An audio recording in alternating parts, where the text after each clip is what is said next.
دنیا میں نا کچھ جگہ ایسی ہیں جہاں تاریخ نے اتنے گہرے زخم چھوڑے ہیں کہ وقت بھی انہیں بھر نہیں پایا۔ یہ وہ جگہ ہیں جہاں ماضی حال پر حاوی ہے اور جہاں کی خاموشی چیخوں سے بھی زیادہ بلند ہے۔ آج ہم دنیا کے کچھ ایسے ہی جزیروں کی بات کریں گے جہاں قدم رکھتے ہی انسان کی روح تک کانپ اٹھتی ہے۔ بالکل، یہ صرف کہانیاں نہیں ہیں، یہ وہ جگہ ہیں جہاں لگتا ہے جیسے زمین نے خود انسانی دکھ اور تکلیف کو اپنے اندر جذب کر لیا ہو، جہاں ماضی آج بھی زندہ ہے اور ہر کونے سے اپنی موجودگی کا احساس دلاتا ہے۔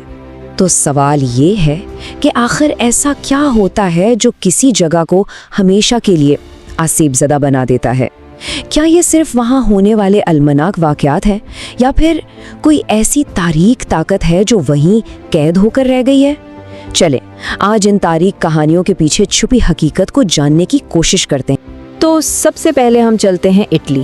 وینس کے قریب ایک جزیرہ ہے پوویگلیا۔ اس کا نام ہی کافی ہے، اسے صدیوں سے آئی لینڈ آف دا ڈیڈ یعنی مردوں کا جزیرہ کہا جاتا ہے۔ اس جزیرے کی تاریخ دکھ اور موت کی کئی تہوں سے بنی ہے۔ سوچیں ذرا، رومی دور میں اسے جلا وطنی کے لیے استعمال کیا جاتا تھا، پھر آئی بلیک ڈیتھ کی وبا اور یہ جزیرہ ایک بہت بڑی اجتماعی قبرگاہ بن گیا، ہزاروں نہیں لاکھوں لوگوں کی آخری آرام گاہ۔ اور جب لگا کہ شاید اب بس ہو گیا تو 1922 میں یہاں ایک پاگل خانہ بنا دیا گیا جس نے اس جگہ کی وحشت کو اور بھی بڑھا دیا۔ آج یہ جزیرہ بالکل ویران پڑا ہے اور لوگ اس کے پاس سے گزرنے سے بھی کانپتے۔ ایک اندازے کے مطابق طاعون کی وبا کے دوران 1,60,000 جی ہاں 1,60,000 سے زیادہ لوگوں کو یہاں لایا گیا تھا، لیکن علاج کے لیے نہیں بلکہ مرنے کے لیے۔ انہیں یا تو زندہ جلا دیا گیا یا پھر بے بسی کی حالت میں وہیں سسک سسک کر مرنے کے لیے چھوڑ دیا گیا۔ لیکن جو بات سب سے زیادہ رونگٹے کھڑے کر دینے والی ہے وہ ایک مقامی عقیدہ ہے۔ کہتے ہیں کہ اس جزیرے کی آدھی یعنی 50% مٹی آج بھی انسانی راکھ اور ہڈیوں سے بنی ہے۔ ذرا سوچیں تو، اس کا مطلب ہے کہ وہاں ہر قدم مردوں کی باقیات پر رکھا جاتا ہے۔ اور کہانی یہاں ختم نہیں ہوتی۔ وہ جو 1922 میں پاگل خانہ بنا تھا نا، اس کے بارے میں تو اور بھی خوفناک افواہیں ہیں۔ کہتے ہیں وہاں ایک ڈاکٹر تھا جو مریضوں پر بہت ہی بھیانک غیر انسانی تجربات کرتا تھا، اور جانتے ہیں وہ کیا کہتا تھا؟ وہ کہتا تھا کہ اس سے یہاں قید روحوں کی چیخیں سنائی دیتی ہیں اور انہی کی وجہ سے وہ یہ سب کر رہا ہے۔ کہتے ہیں کہ آخر میں وہ ڈاکٹر خود ہی ان آوازوں سے پاگل ہو گیا اور جزیرے کے سب سے اونچے بیل ٹاور سے کود کر اس نے اپنی جان لے لی۔ اچھا، اب اٹلی کی تاریکی سے نکلتے ہیں اور چلتے ہیں میکسیکو۔ میکسیکو سٹی کی نہروں کے بیچوں بیچ ایک ایسی جگہ ہے جو سچ میں کسی ڈراونی فلم کا سیٹ لگتی ہے۔ اس کا نام ہے اسلا دے لاس مونیکاس یعنی گڑیاؤں کا جزیرہ۔ اور یہاں ہر طرف، ہر درخت سے، ہر دیوار سے ہزاروں پرانی ٹوٹی پھوٹی مزق شدہ گڑیاں لٹک رہی ہیں۔ ان کی خالی آنکھیں ایسے گھورتی ہیں جیسے ان میں جان ہو۔ کسی کی آنکھ نہیں ہے تو کسی کا ہاتھ یا پاؤں غائب ہے۔ ان گڑیاؤں کے پیچھے ایک بہت ہی عجیب اور افسردہ کہانی ہے۔ جزیرے کا ایک ہی رکھوالا تھا، ڈان جولین۔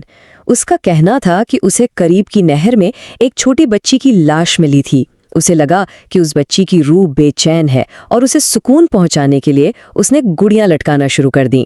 اور یہ سلسلہ 1-2 دن نہیں، پورے 50 سال تک چلا۔ وہ کچرے سے گڑیاں اکٹھی کرتا اور یہاں لٹکا دیتا، اور پھر ایک دن اس کی اپنی لاش بھی ٹھیک اسی جگہ سے ملی جہاں اس نے بچی کی لاش ملنے کا دعویٰ کیا تھا۔ اور وہاں کے لوگ کیا کہتے ہیں جانتے ہیں؟ وہ کہتے ہیں کہ رات ہوتے ہی یہ گڑیاں زندہ ہو جاتی ہیں، ایک دوسرے سے سرگوشیاں کرتی ہیں اور جو انہیں دیکھے اسے اپنی طرف بلاتی ہیں۔ چلے اب ہم اپنی آخری منزل کی طرف بڑھتے ہیں۔ بحر الکاہل میں ایک جگہ ہے پلمائرا اٹول۔ دیکھنے میں یہ جگہ جتنی خوبصورت ہے نا، اس کی شہرت اتنی ہی تاریک ہے۔